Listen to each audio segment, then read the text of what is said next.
2, 1. All right, we are now recording. Hello, everybody. Welcome to the Hangover Sports Podcast, where I am your host, Ray Johnson. And we have here our wonderful experts. We have Jason Statham, who is doing baseball, as you can see from his background and his uniform. He is fully committed to the bit. Hey, bada. Next, we have Max, who talks about basketball and football, whatever else you can think of, he knows it.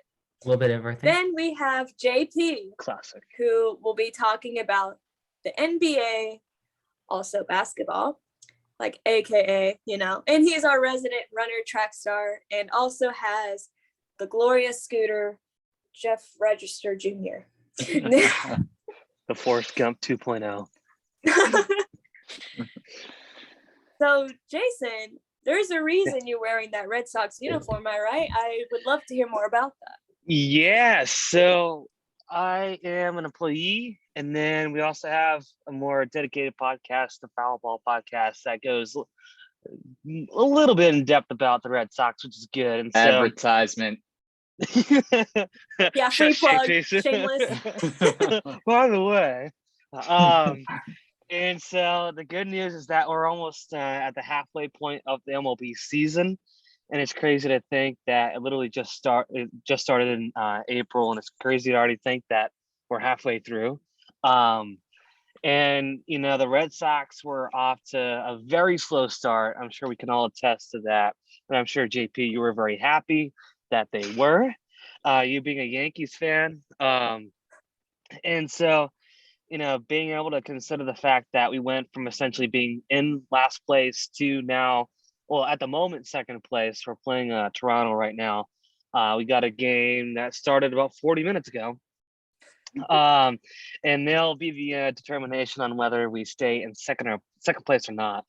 And so it's nice definitely being, in a battle for that second place spot. Definitely makes the season a lot more intriguing. And, nearing the All-Star break is the halfway point, and got a lot of things to look ahead on the docket for the second half.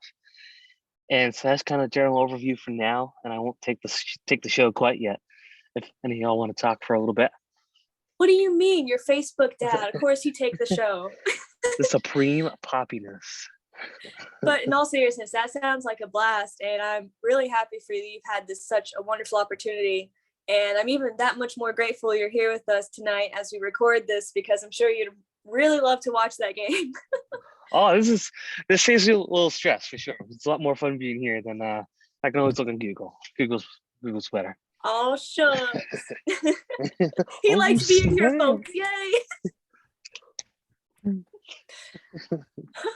All right, JP, I'll hand it over to you, because I know you wanted to talk about the NBA with a few players that you had in mind.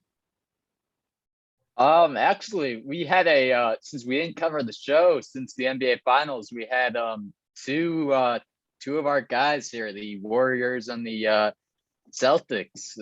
These two guys' teams, they played each other. What do you guys think about that? Max, want to get going first?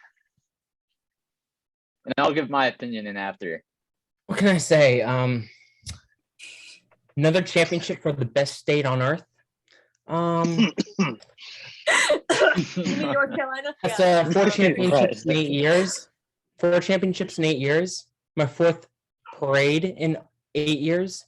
It's a great day. Curry, even though he's in his 30s, he's not looking like he's stopping. He's like a dinosaur. Yeah, exactly. Jordan Poole is looking like a stud at 24 years old right now. He definitely looks like they really have like a good complementary pieces right now around him, between sort of the older generation with Curry and Draymond and Clay, combined with like the younger generation, which you would call Jordan Poole, who was very big this year when we needed him. He was very clutch. And Kuminga and everyone else who is right now just starting off their NBA careers. There's right now a good combination of pieces that I feel like we could be. I feel like we're set for whenever Curry retires too. I can't complain. Yeah, and I think, especially on the Celtics end going into it, we knew we had a high mountain in front of us.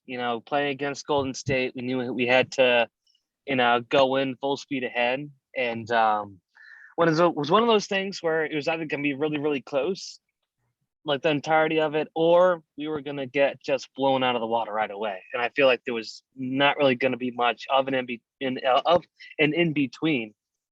And so it's fun to consider the fact that this was the first time the Celtics have won a home NBA Finals game since 2008. And so we got that going for us. But that's pretty much the only thing we did have going for us, because although we did bring it to Game 6, we did lose the finals again on our own home court. So that's never really the best thing to say and do. I get it. If we lost it on the road, that's one thing. But if we lose the championship on our own court, English, then which is what happened. I know, being in Boston personally that night, I wanted to get out of the city as quick as I could, because I know everything was going to go downhill fast. And even I can kind of attest to the fact that a lot of Celtics fans are kind of crazy. Because we had one watch party night at Fenway Park where we hosted it. I was there, and we had about 5 kickouts every 5 minutes.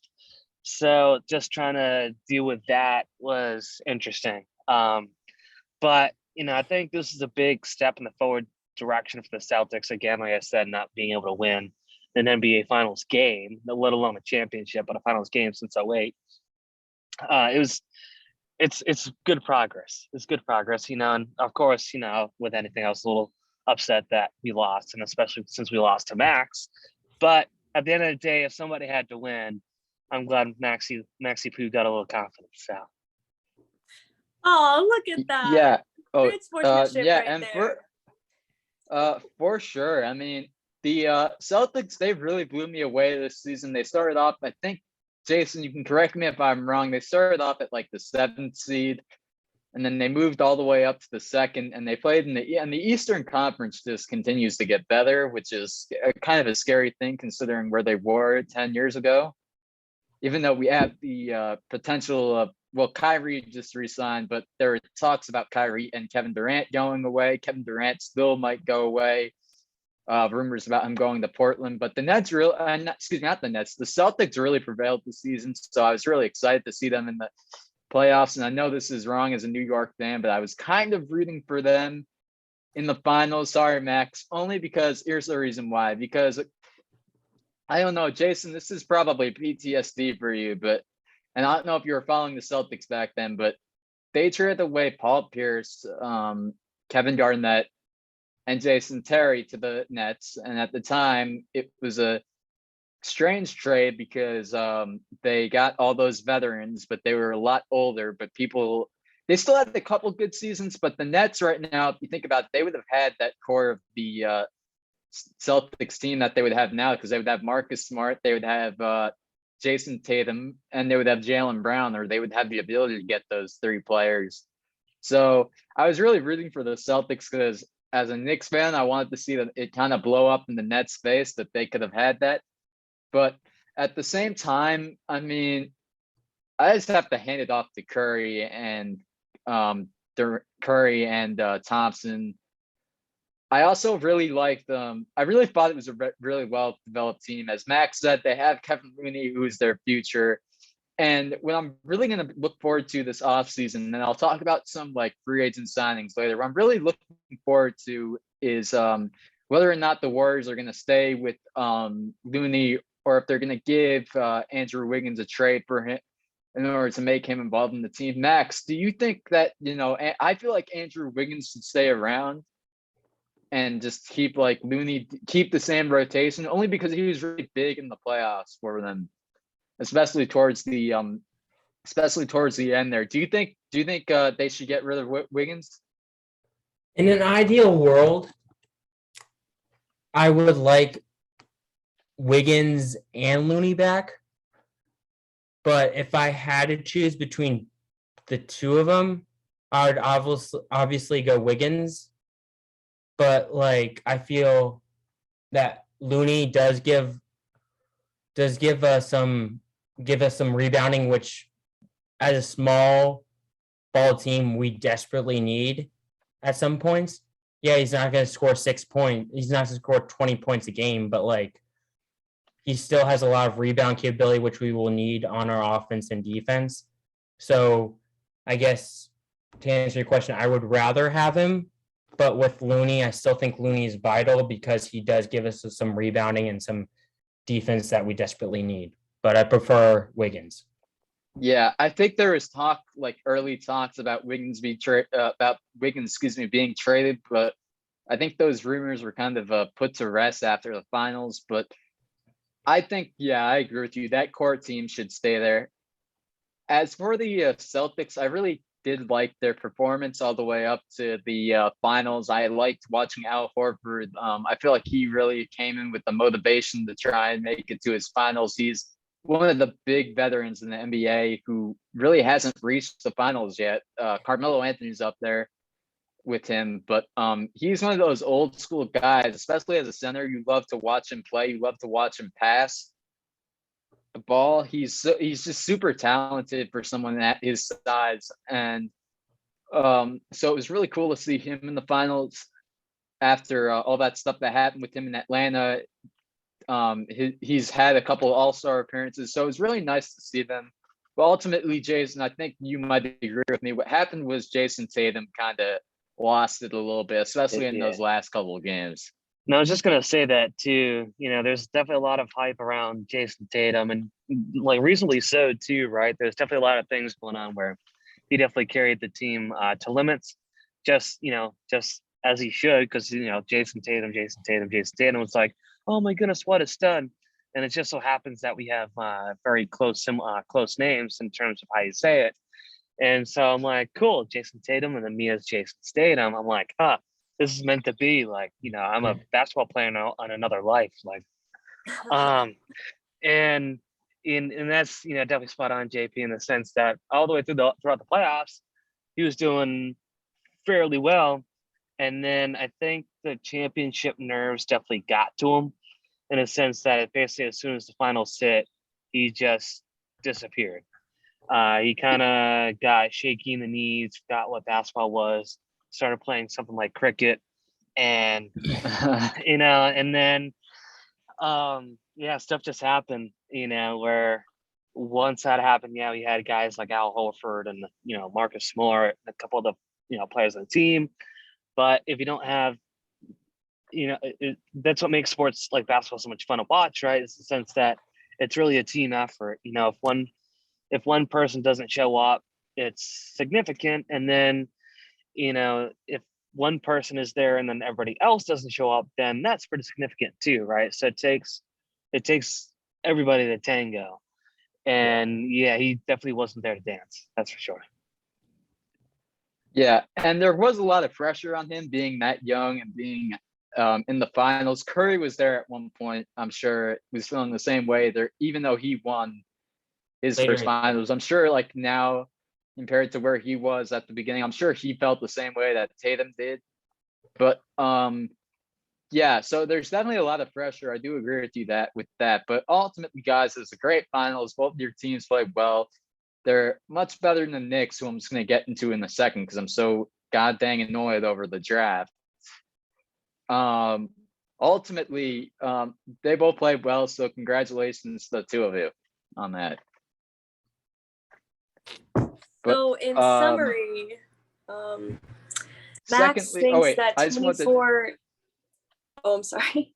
Oh, I just want to talk to Max about the draft quickly because he's a college basketball guy, and I'm really not. So, well, I was just gonna summarize real quick what we had talked about. Sorry. No, you're good. So basically, Max thinks that with Stephen Curry being 24, that's old, even though none of us are that far off of being 24. He's not 24. Jason. He's not 24. He's like 33. He's 33. Well, what did you say 24 earlier? I said Jordan Poole is 24. Oh, my bad. And Anyway. he basically showed. You can argue with me if you want, JP, but I would say he showed up throughout the whole entire playoffs and maybe the finals. JP, what do you think? Jordan Poole. Oh yeah, Jordan Poole. Oh yeah, I really became a mini fan of him Exactly. over this course. I think he's really a unique player. As you said, he's only 24 years old. He can rebound, as you said. He can do a lot of things on the basketball court that can make that Warriors team better. I don't think it's worth, as I mentioned earlier in the show, I don't think it's worth getting rid of Andrew Wiggins for him to make him a more valuable part of the team. I think the team can live on the way they are currently. But I think I'm really excited to see where his career goes as with his role on the Warriors. And as you said, maybe as Curry gets older, his role will increase. But I was really excited about him this series. I really feel like he went off during this playoff run. And yeah, he was really one of my favorite parts of the Warriors this playoffs, other than Andrew Wiggins. Yeah, and correction, he's not 24, he's 23. So yeah, did I say 24? That's huge. I think I said 24 when I mentioned it.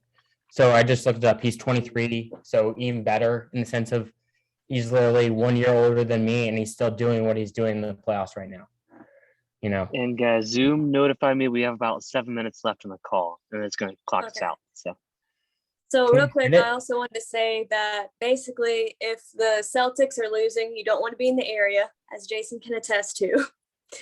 And also, JP, with the amount of times you mentioned Wiggins, just the name itself. Yeah. It's a fun name. All my time, JP. Thank you. It's a fun name to say, and it's a winning name because Wiggins seems to be quite the player to obtain on the team. Now, as we move on, since we do have limited time now that we've been notified. JP, you just said that you wanted to talk about drafts and things like that. Well, unless Max wants to talk about football. So for me personally, what I want to talk about right now is the Wimbledon started yesterday. So I've spent my whole entire day watching that and entertaining about that because the second round starts tomorrow. So I was actually hoping we could spend at least 3 out of the 7 minutes talking about this. Oh yeah, let's go. I forgot that started. So that started yesterday, and for me, and tomorrow morning it starts at 6 a.m. I highly doubt any of us are going to be up at 6 a.m. How are you going to be up at 6 a.m.? That's the real question. I'm setting alarm for 7:30, and then we'll see how this goes. But the point, but long story short is, 6 a.m., one of my favorite players, Tiafo, plays at 6 a.m. Will I be up for it? I'm setting an alarm, and we'll see. But then, my second favorite player is John Isner. He's been around for about 15 years now. And that's the whole Nadal and Federer generation that he got blocked out of because of how good those two guys are. So, and that's at 11:45. So that's where I've been sort of looking for today. Is like I spent the whole entire day just sort of watching. When I was not working, I was watching Wimbledon, and it's gonna be excited. 2 weeks about to start right now. And from just initially with what you've already seen and you're looking forward to, who do you think's gonna be in the championship rounds? So there's who I think it's going to be and who I want it to be. But, I would love for it to be Isner finally going to a grand final, even though at 37, 38 years old, I highly doubt it's going to happen, even though he has a 140-mile-per-hour serve. But I'm optimistic about that. So, and I think Tiafo can make maybe a Sweet 16 or a quarterfinal appearance. But you got to mention probably the favorites are probably going to be Djokovic and Nadal. I would assume would be the two favorites going in. I don't think Federer is playing this. This is usually his tournament to win. So I don't think what I've seen is he's not playing in it. And this is usually his tournament because he's won 15 out of his 17 Grand Slams has been Wimbledon only. So, or something like that. And it's been a crazy, I just love watching the majors when it comes to tennis and golf. So it's gonna be a great 2 weeks. Yeah, I'm curious to how well you think like Nadal and Federer are going to play right now, because have they played yet? So I watched the Nadal match earlier today. So I watched him. Or who did he play against? Sorry. So he played his first round. He played against a qualifying match. He played against the qualifier. So it should have been an easy romp. It took him 4 sets to do it. I think based off what I saw from what I liked and what I didn't like was the fact that Nadal's serve, I think was pretty good, but when because he's 37, 36 years old, when you get him into the long rallies, he gets tired easily, so, and he doesn't have the monster serve as Isner does, but he still has he still is skilled enough, to win all these matches. So I would probably say I think he can make it like a semifinal or quarterfinal berth. I just don't think, at his age, I don't think he has the capability to win a Wimbledon final, but that's just, I'm sure he'll prove me wrong in 2 weeks. Yeah, I agree with you. Yeah, he is getting a lot older, and his stamina might not be up there quite yet. And every year he has to deal with these new players, like you mentioned. And I do agree that he and Federer and Djokovic, they're all kind of getting older. So I'm really curious to see how the U.S. Open will manage how all these majors will manage after after all their careers end. Yeah, based off what I've seen was the fact that I think there's a lot of young talent, but we'll see. If you win a junior Wimbledon, we'll see if that actually translates to an actual Wimbledon title. So you're not, beating juniors. That's my optimistic of someone who's Tiafoe, who's actually my age. Well, he's not. He's 1 year older than me, so he is 23 or 24 now, and he's gonna be the next generation. And if he's making Sweet 16 and quarterfinal appearances at 24 years old, when Nadal's still around, what happens when Nadal and Federer retire? And I'm right now looking at you, and Isner's gonna be gone easily by then. So I'm looking at you as the cream of the crop. That and Riley Opelka, who should be carrying on the U.S. for the next 15, 20 years. So basically, Max, you have next year or maybe the year after that to be just as good as these players, so no pressure.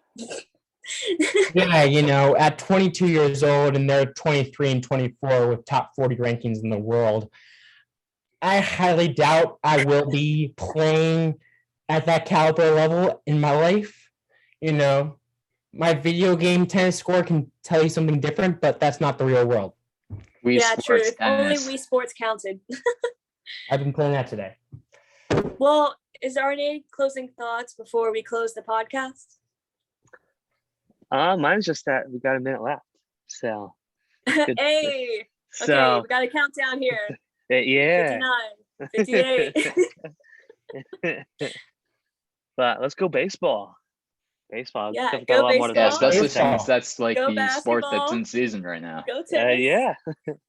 Yeah. You better. Boom. Home run. Well, thank you guys so much for joining us in our podcast, and we apologize for the wait. I had health issues, and it was also just hard in general for us to all meet up as the semester ended, just like, every college student goes through. But anyways, thank you so much, and we hope you enjoyed this episode, and for many more to come. We'll probably talk about the NBA drafts later on, so this was like a teaser, I suppose, and see you then. Yeah.